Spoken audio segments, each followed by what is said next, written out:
छात्रों, पिछले लेक्चर में हमने दो आवेशों के मध्य स्थिर वैद्युत बल संबंधित कूलॉम का नियम का अध्ययन किया था और बहुल आवेशों के कारण वैद्युत बल अर्थात अध्यारोपण का सिद्धांत देखा था। आज हम इस लेक्चर में वैद्युत क्षेत्र और वैद्युत क्षेत्र की तीव्रता और वैद्युत क्षेत्र संबंधी अध्यारोपण के सिद्धांत का अध्ययन करेंगे। सबसे पहले हम आते हैं वैद्युत क्षेत्र, इलेक्ट्रिक फील्ड। आपको बता दूं मैं कि क्षेत्र की अवधारणा सर्वप्रथम फैराडे नामक वैज्ञानिक ने की थी, जो भौतिकी की प्रमुख अवधारणाओं में से एक अवधारणा है। यदि प्रश्न आता है केवल क्षेत्र क्या है, फील्ड,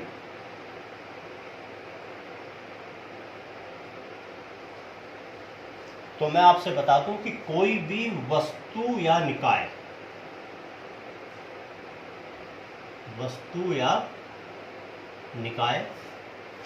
अपने किसी ना किसी गुण के कारण चारों तरफ एक ऐसा क्षेत्र निर्मित कर लेता है जिसमें कोई अन्य वस्तु या निकाय लाने पर अनोन्य क्रिया का अनुभव करती है। अनोन्य क्रिया, तो उसे हम उस वस्तु या निकाय का वैद्युत क्षेत्र कहते हैं। इसको वैसे हम अलग अलग प्रकार से परिभाषित करते हैं। जैसे आपने पहले पढ़ा है गुरुत्वाकर्षण क्षेत्र, किसी भी वस्तु के चारों तरफ उसके द्रव्यमान के कारण उत्पन्न वे क्षेत्र जिसमें कोई अन्य वस्तु लाने पर आकर्षण बल का अनुभव करती है, उसे हम उस वस्तु का गुरुत्वाकर्षण क्षेत्र कहते हैं। बिल्कुल ठीक इसी प्रकार से जैसे कि आपने गुरुत्वाकर्षण क्षेत्र को परिभाषित किया है, बिल्कुल ठीक इसी प्रकार से हम वैद्युत क्षेत्र को परिभाषित करते हैं। किसी भी आवेश या आवेशित निकाय, यहां पर हम वस्तु न कहकर हम कहेंगे आवेश या आवेशित निकाय, आवेशित निकाय के चारों तरफ वे क्षेत्र जिसमें कोई अन्य आवेश या आवेशित निकाय लाने पर अनोन्य क्रिया बल का अनुभव करता है, उसका वैद्युत क्षेत्र कहलाता है।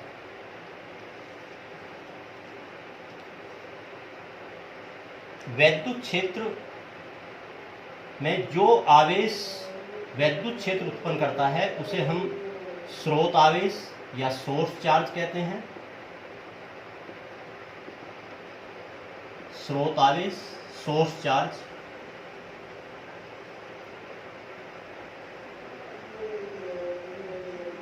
सोर्स चार्ज,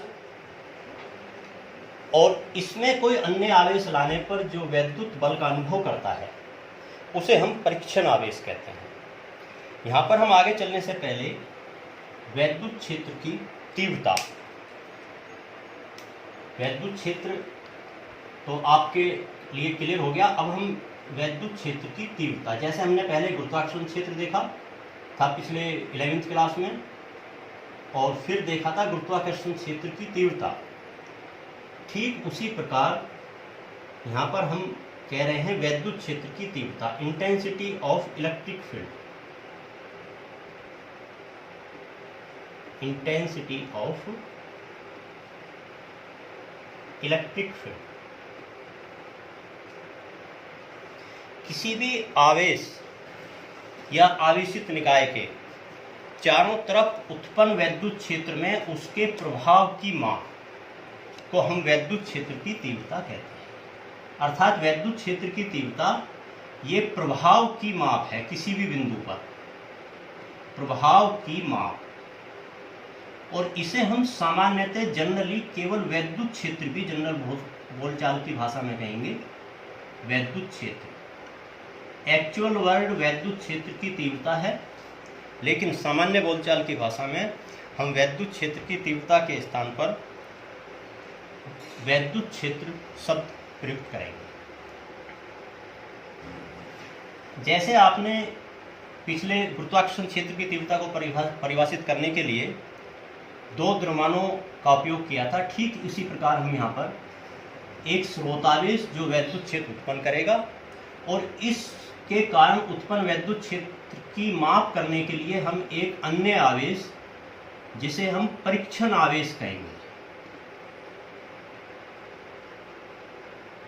परीक्षण आवेश, टेस्ट चार्ज,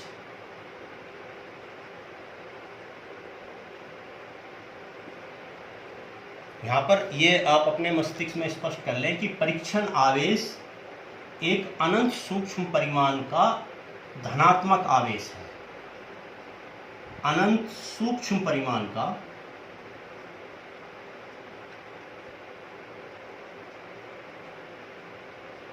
काल्पनिक धनात्मक आवेश, काल्पनिक पॉजिटिव चार्ज, जिसे हम परीक्षण आवेश कहेंगे। परीक्षण आवेश का परिमाण इतना अल्प, इतना कम मानेंगे हम कि जो स्रोत आवेश के कारण उत्पन्न वैद्युत क्षेत्र को प्रभावित न कर सके। इसके आधार पर हम वैद्युत क्षेत्र की तीव्रता को परिभाषित करते हैं। परीक्षण आवेश को हम यहाँ पर फिजिक्स में Q नोट से डिनोट करेंगे और इसके कारण यदि हमें किसी वैद्युत क्षेत्र की तीव्रता को परिभाषित करना है तो देखिए, जैसे मान लेते हैं ये हमने एक रख दिया स्रोत आवेश Q और इससे r दूरी पर स्थित बिंदु पर हमें वैद्युत क्षेत्र की तीव्रता को परिभाषित करना है। तो स्रोत आवेश से r दूरी पर स्थित बिंदु पर वैद्युत क्षेत्र की तीव्रता E बराबर होगी इस बिंदु पर रखे परीक्षण आवेश पर वैद्युत बल, स्थिर वैद्युत बल और परीक्षण आवेश का अनुपात। अर्थात हम किसी आवेश से r दूरी पर स्थित बिंदु पर वैद्युत क्षेत्र की तीव्रता या किसी भी आवेश या आवेशित निकाय के किसी भी बिंदु पर वैद्युत क्षेत्र की तीव्रता को हम इस सूत्र से परिभाषित कर सकते हैं, उस बिंदु पर रखे परीक्षण धनावेश पर वैद्युत बल बटे परीक्षण आवेश का अनुपात। ये एक सदिश राशि होगी क्योंकि वैद्युत बल सदिश राशि है और इसका मात्रक न्यूटन पर कूलम या फिर हम एक मात्रक और इस्तेमाल करते हैं वोल्ट पर कूलम। ये दोनों इसकी एसआई यूनिट कही जाती हैं, एसआई मात्रक। तो इस प्रकार से हम वैद्युत क्षेत्र की तीव्रता को परिभाषित करते हैं। किसी भी बिंदु पर वैद्युत क्षेत्र की तीव्रता उस बिंदु पर रखे परीक्षण आवेश पर वैद्युत बल और परीक्षण आवेश का अनुपात के बराबर होगी। यदि हम इसको एक्चुअली में एकदम एक्यूरेट परिभाषित करना चाहें तो हम इसको इस प्रकार से करेंगे, E बराबर limit Q not tends to 0 F upon Q not. ये इसकी एक्चुअल परिभाषा है, लेकिन नॉर्मली हम उक्त प्रकार से इसको परिभाषित करते रहते हैं। यहाँ पर आप एक चीज और नोट कर लें कि वैद्युत क्षेत्र एक सदिश राशि है, वेक्टर क्वांटिटी है, वेक्टर क्वांटिटी। तो इसकी डायरेक्शन क्या होगी? डायरेक्शन इसकी परिभाषा में ही निहित है। हमने कहा है कि किसी भी परीक्षण आवेश पर कार्यरत स्थिर वैद्युत बल और परीक्षण आवेश का अनुपात वैद्युत क्षेत्र की तीव्रता कहलाएगा। तो अर्थात किसी भी बिंदु पर परीक्षण आवेश पर वैद्युत बल की जो दिशा होगी, परीक्षण आवेश पर वैद्युत बल की दिशा, वही वैद्युत क्षेत्र की दिशा। या सिंपली भाषा में हम ये कह सकते हैं कि यदि हमें किसी बिंदु पर वैद्युत क्षेत्र की तीव्रता को फाइंड आउट करना है तो उस बिंदु पर हम एक काल्पनिक धन आवेश की कल्पना कर लेंगे और उस बिंदु पर रखे काल्पनिक धनावेश पर जो बल की दिशा आएगी उसे ही हम उस बिंदु पर वैद्युत क्षेत्र की तीव्रता कह देंगे। आगे चलने से पहले हम बिंदु आवेश के कारण वैद्युत क्षेत्र को परिभाषित करते हैं, जो आपको जिस पर न्यूमेरिकल भी करने हैं। बिंदु आवेश के कारण वैद्युत क्षेत्र की तीव्रता।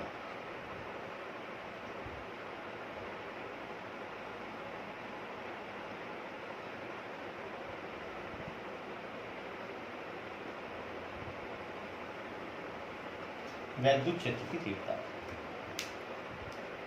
मान लेते हैं ये कोई बिंदु आवेश है Q, जिसे हम स्रोत आवेश भी कहेंगे, और इससे R दूरी पर स्थित बिंदु पर हमें बिंदु P पर वैद्युत क्षेत्र की तीव्रता बतानी है।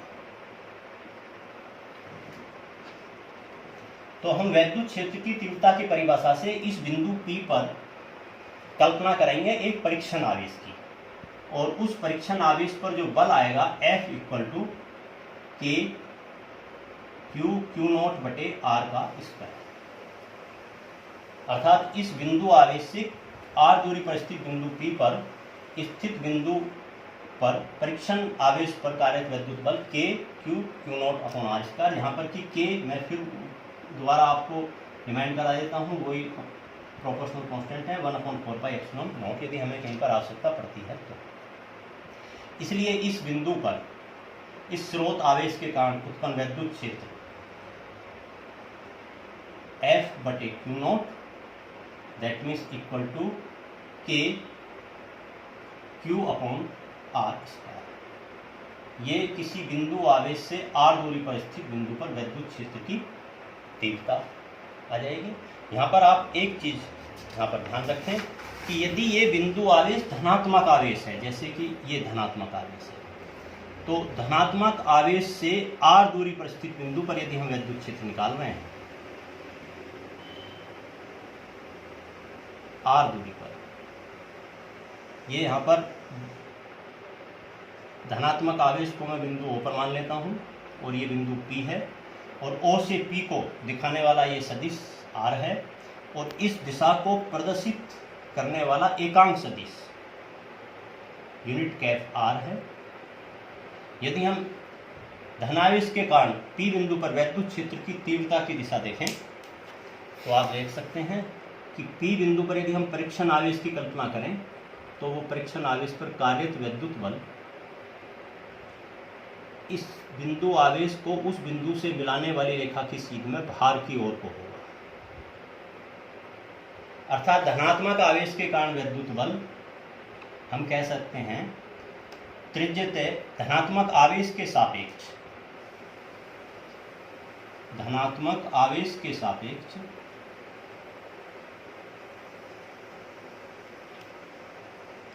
धनात्मक आवेश के सापेक्ष त्रिज्यतः भार की ओर कह दो या बहिर्मुखी कह दो, बहिर्मुखी। यदि हमें इसको सदिश रूप में प्रदर्शित करना पड़ जाए तो हम इसको सदिश रूप में इस प्रकार से लिख सकते हैं E equal to K Q upon R square unit vector R cap, और या फिर बराबर K Q upon R square unit vector की जगह यदि हम वेक्टर R डिनोट करेंगे तो यूनिट वेक्टर यहाँ पर नीचे आर क्यू आ जाएगा, जहाँ पर कि आपको पता होना चाहिए कि यूनिट वेक्टर आर बराबर vector R upon vector R का परिमाण। ये सदिश से संबंधित परिभाषाएं आपको हर समय ध्यान रहनी चाहिए, कहीं पर भी उनकी आवश्यकता पड़ जाती है। इसी प्रकार से यदि यहाँ पर ऋणात्मक आवेश के कारण वैद्युत क्षेत्र दिखाएं, हम ऋणात्मक आवेश के कारण वैद्युत क्षेत्र दिखाएं, तो ऋणात्मक आवेश के कारण वैद्युत क्षेत्र उस बिंदु पर यदि किसी बिंदु पर देखें और यहाँ पर हम परीक्षण आवेश की कल्पना करें तो ये ऋणात्मक आवेश उसको अपनी ओर आकर्षित करेगा। अर्थात इस बिंदु पर वैद्युत क्षेत्र की दिशा ये आ जाएगी, और यदि हम इसको सदिश R के रूप में ही यहीं पर डिनोट करें तो यहाँ पर इसको हम कहेंगे ऋणात्मक आवेश के सापेक्ष त्रिज्यतः अंतर्मुखी, बहिर्मुखी की जगह आ जाएगा अंतर्मुखी।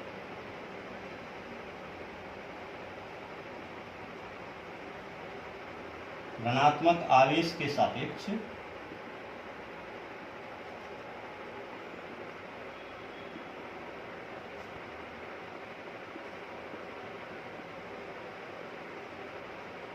त्रिज्यतः अंतर्मुखी दिशा में।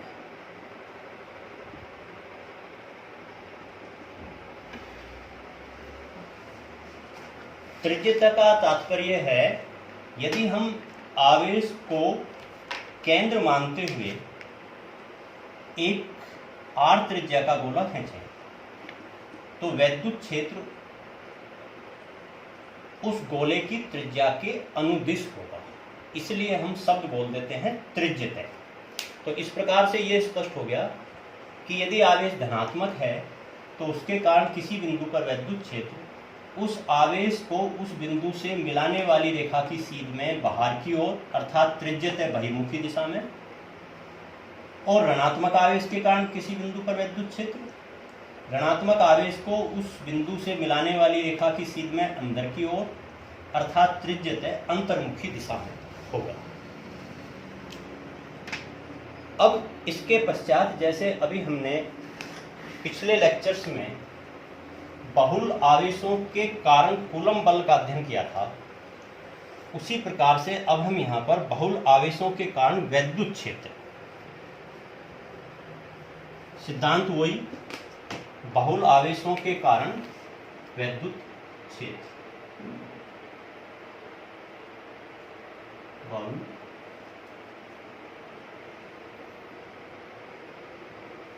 आवेशों के कारण वैद्युत क्षेत्र।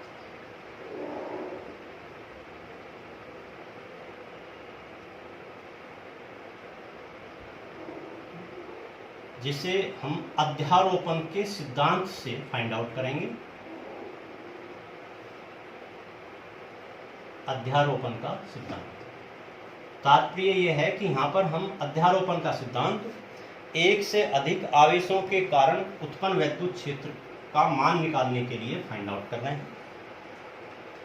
बिल्कुल जैसे हमने कूलम के नियम में कहा था कि किसी भी आवेश पर वैद्युत बल अन्य आवेशों की उपस्थिति पर निर्भर नहीं करता है, ठीक उसी प्रकार से हम यहाँ पर कहेंगे कि किसी भी आवेश के कारण उत्पन्न वैद्युत क्षेत्र अन्य आवेशों की उपस्थिति से अप्रभावित रहता है।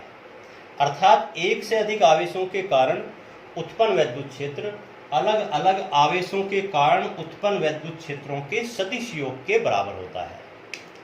उदाहरण के लिए जैसे एक आवेश Q1, एक आवेश Q2 ऋणात्मक आवेश है और एक आवेश Q3।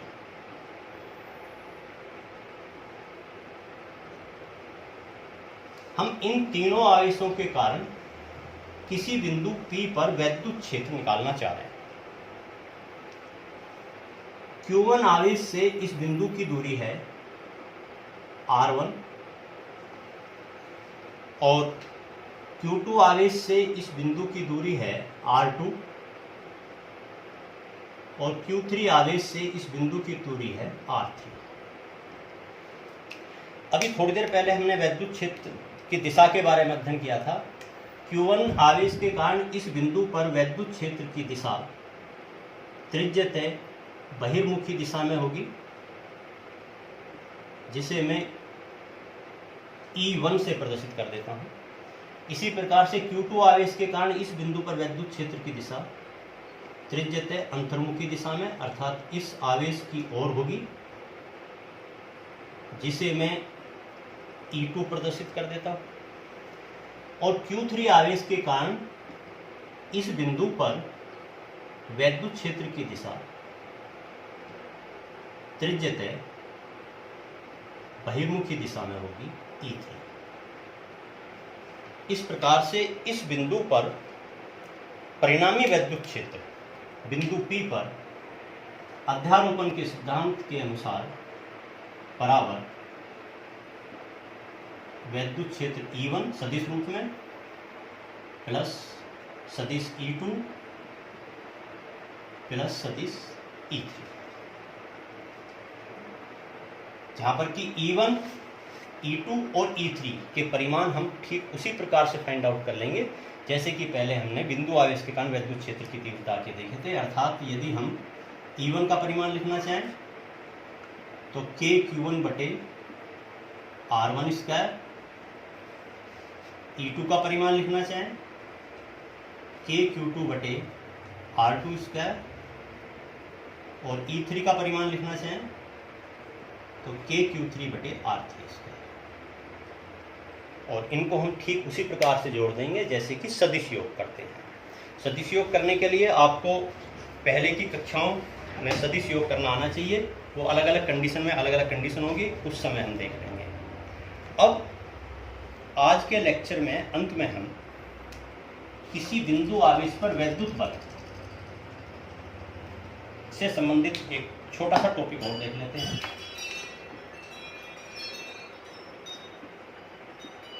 बिंदु आवेश Q पर वैद्युत बल।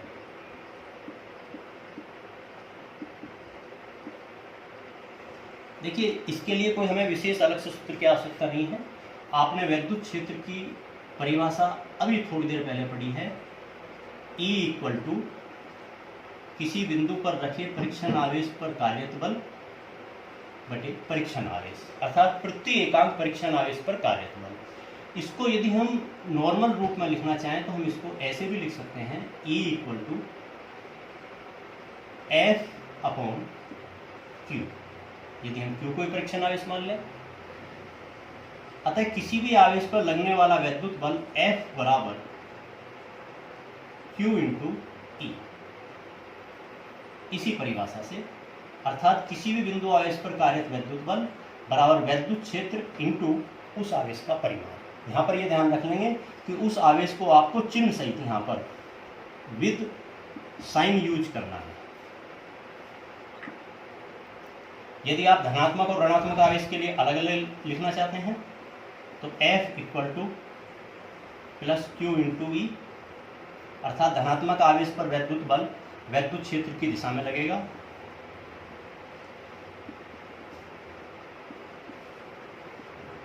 E की दिशा में पॉजिटिव चार्ज पर,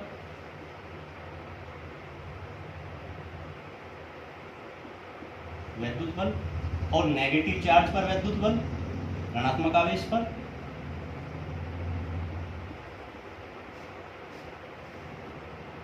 F = -Q, अर्थात वैद्युत क्षेत्र की विपरीत दिशा में, E की विपरीत दिशा में।